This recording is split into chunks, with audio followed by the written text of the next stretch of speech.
Morning students. पिछली video में हमने ज्योग्राफी के chapter mineral and power resources में मिनरल के बारे में पढ़ा था और अब आज की वीडियो में हम इस चैप्टर के रिमेनिंग पार्ट यानी कि पावर और एनर्जी रिसोर्सेज को पढ़ेंगे। पावर और energy resources. Energy resources play a vital role in human life. ऊर्जा संसाधन मानव जीवन में महत्वपूर्ण भूमिका निभाते हैं। Energy is required in every field of life. जीवन के हर क्षेत्र में ऊर्जा की आवश्यकता होती है। It is required to run machines in industry, in agriculture, in house hold and for domestic use.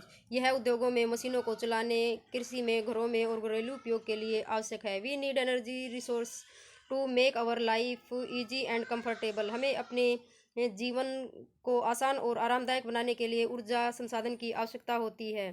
Power resources में be categorized as. Power resource शक्ति संसाधनों का वर्गीकरण इस प्रकार से किया जा सकता है, यानी कि इसको दो कैटेगरीज में डिवाइड किया गया है। फर्स्ट, कन्वेंशनल सोर्सेज, परंपरागत स्रोत। सेकंड, नॉन कन्वेंशनल सोर्सेज, गैर परंपरागत स्रोत। Conventional sources are those sources of energy which are using for a long period of time and which have common and non-renewable such as fire, wood and fossil fuels. परंपरागत स्रोत ऊर्जा के वे स्रोत होते हैं जिनका यूज हम लंबे समय से कर रहे हैं और सामान्य और गैर नवीकरणीय रहे हैं, जैसे आग, लकड़ी, जीवाश्म ईंधन जैसे कोयला, पेट्रोलियम एवं प्राकृतिक गैस परंपरागत ऊर्जा के प्रमुख स्रोत हैं। इन्हें जीवाश्म ईंधन कहा जाता है, जो पौधे और जंतुओं के विनाश के बाद पृथ्वी पर सदियों से आ रहे हैं, जिनका उनके ऊपर दबाव के कारण मिट्टी में लाखों साल के लिए दफना दिया गया और ईंधन में बदल दिया गया। Firewood is the most important source of energy in rural India. ग्रामीण भारत में फायरवुड सबसे इम्पोर्टेंट सोर्स है। More than 50% energy requirement is fulfilled by firewood in the villages of India. India के विलेजेस में 50% से अधिक ऊर्जा आवश्यकताएं फायरवुड से पूरी हुई हैं। But the collection of firewood is time consuming. लेकिन फायरवुड के कलेक्शन में समय लगता है। It also creates pollution as well as promotes green house effect due to deforestation. यह पोल्यूशन क्रिएट करता है और वनों की कटाई के कारण ग्रीन हाउस प्रभाव को बढ़ा देता है। Coal, it is the most widely found fossil fuel in India as well as in the world. यह इंडिया और वर्ल्ड में सबसे अधिक पाया जाने वाला फॉसिल फ्यूल है। It is mainly used in iron and steel industry, in blasting furnaces as a domestic fuel and generate electricity. जीवाश्म आयरन और स्टील उद्योगों में कोयले का प्रयोग आग की भट्टियों में किया जाता है और बिजली का उत्पादन होता है। पौधों के दबने से इसका निर्माण हुआ है। ताप और दबाव के कारण कोयले की अलग अलग वेराइटीज़ पाई जाती हैं, जैसे पीट, लिग्नाइट, बिटुमिन्स एंड एंथ्रेसाइट। इनको पीट सबसे लो क्वालिटी इनमें पीट जो होती है वो सबसे लो क्वालिटी की होती है और एंथ्रेसाइट कोयले की गुड क्वालिटी होती है। Petroleum. We are aware of the importance of petroleum in the today's world. आज की दुनिया में हम पेट्रोलियम की इम्पोर्टेंस से अवेयर हैं। यह व्यापक रूप से औद्योगिक machinery, factories, aeroplanes, trains, car और दूसरे ट्रांसपोर्ट के साधनों को चलाने के लिए इसका यूज़ किया जाता है। केरोसिन, डीजल, गैसोलीन, मोम, लुब्रिकेंट आदि बनाने के लिए भी इसका यूज़ किया जाता है। पेट्रोलियम रॉक्स की लेयर के बीच में पाया जाता है और किनारे और तटीय क्षेत्रों में स्थित तल के क्षेत्रों में ड्रिल किया जाता है। Petroleum and its derivatives are called black gold as they are very valuable. Petroleum और इसके डेरिवेटिव्स को ब्लैक गोल्ड कहा जाता है क्योंकि ये बहुत वैल्यूएबल होते हैं। Natural gas is found with the petroleum deposits and is released when crude oil is brought to the surface. Natural gas petroleum deposit यानी कि जमा के साथ पाया जाता है और जब कच्चे तेल को सरफेस पर लाया जाता है तो इसे रिलीज किया जाता है। इसका यूज़ घरेलू और औद्योगिक ईंधन के रूप में किया जाता है। इसे पाइपलाइन के थ्रू आसानी से भेजा जा सकता है। यह पर्यावरण के अनुकूल है और ऑयल के कंपैरिजन में सस्ता है। रसिया, नॉर्वे, यूके और नीदरलैंड नेचुरल गैस के प्रमुख उत्पादक हैं। Electricity, it is very much needed to run machinery, electrical appliances etcetera. यह मशीनरी बिजली के उपकरणों आदि को चलाने के लिए बहुत आवश्यक है। Electricity is of two types, hydro electricity and thermal electricity. Electricity के टू टाइप की होती है, हाइड्रो इलेक्ट्रिसिटी और thermal electricity. Hydro electricity is produced by water after falling from height. जल पानी ऊंचाई से गिरता है तो जल का उत्पादन होता है। The force of the falling water is use to produce electricity with the help of turbines. गिरते हुए पानी के बल से और टर्बाइन की हेल्प से बिजली को प्रोड्यूस किया जाता है। गिरता हुआ पानी पाइप के द्वारा डैम बॉटम पर स्थित टरबाइन ब्लेड पर छोड़ा जाता है। चलते ब्लेड के बाद जनरेटर को बिजली उत्पादन के लिए चालू किया जाता है। संसार का 1/4 बिजली जल विद्युत द्वारा उत्पादित की जाती है। The leading producer of hydel power in the world are Paraguay, Norway, Brazil and China. ये दुनिया में पन बिजली के प्रमुख उत्पादक देश हैं, जैसे प्रागवे, नॉर्वे, ब्राज़ील और चीन।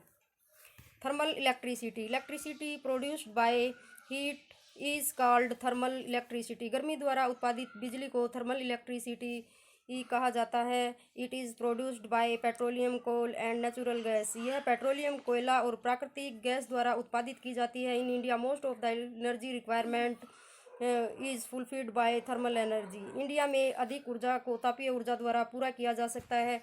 Non conventional sources of energy.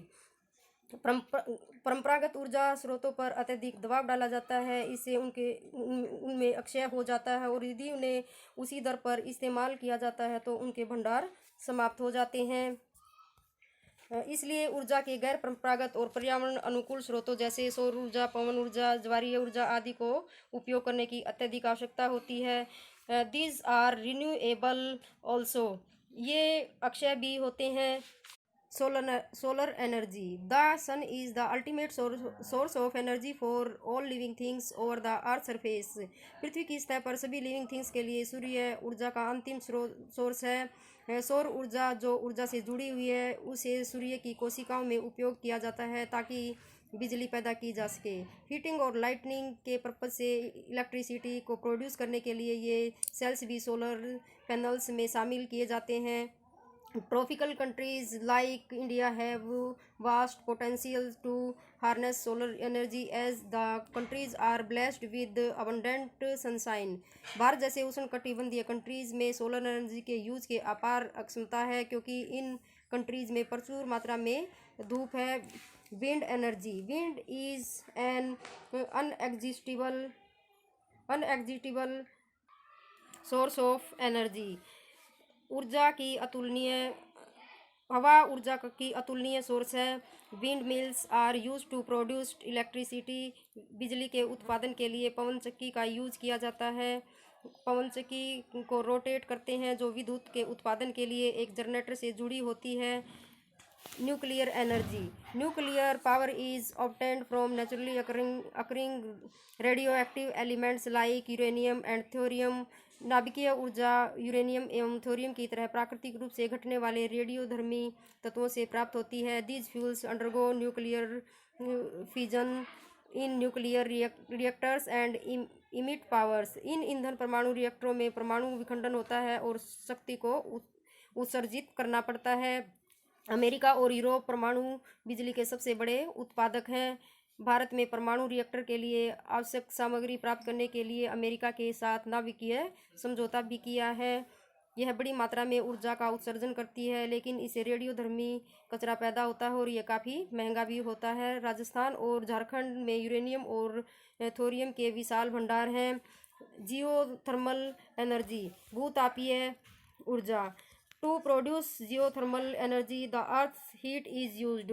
भूतापीय ऊर्जा का उत्पादन करने के लिए पृथ्वी की गर्मी का उपयोग किया जाता है। As we go deep in the earth the temperature rises. जैसे कि हम अर्थ पर गहरे जाते हैं, टेम्परेचर बढ़ जाता है। कई स्थानों पर यह गर्मी की ऊर्जा गर्म पानी के स्रोतों के रूप में सतह पर आ जाती है।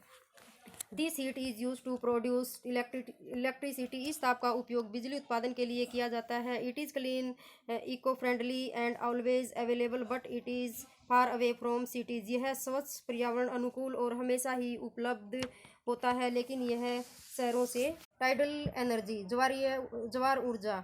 The sea water rises and falls at certain periods of time in a day due to the gravitational pull of moon and sun. चंद्रमा और सूर्य की गुरुत्वीय शक्ति से समुद्र का जल दिन में निश्चित समय पर बढ़ता और गिरता है। Energy generated from tide is called tidal energy. ज्वार से उत्पन्न ऊर्जा को ज्वारीय ऊर्जा कहा जाता है।